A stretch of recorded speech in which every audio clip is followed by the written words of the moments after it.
Picking up the pawn on g3, Judith decides to move her bishop onto a more active square.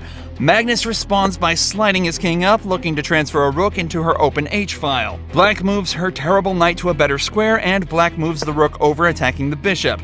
After some thought, Judith moves her king up to g7, deciding against retreating her extremely active bishop. This is when Magnus offers a queen trade, which Judith almost immediately accepts.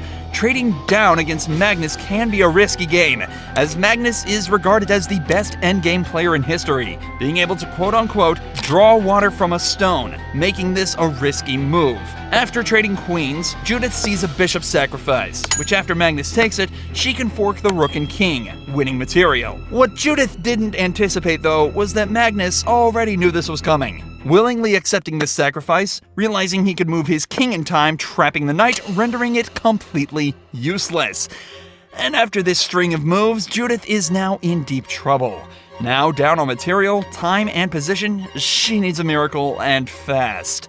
Rook a6, hangs onto her d6 pawn, but Magnus doesn't even care, as that knight on a1 is all his.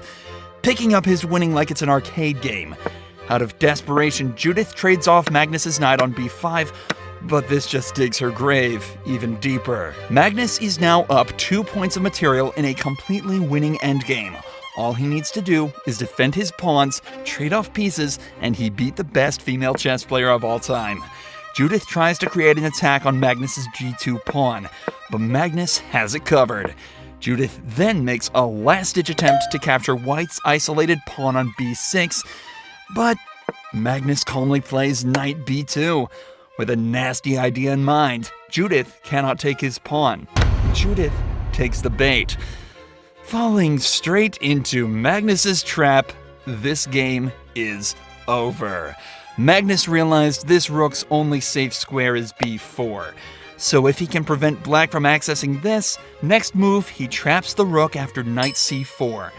And that is exactly what he did, with the brilliant move bishop to b5, forcing Judith Polgar to resign the game.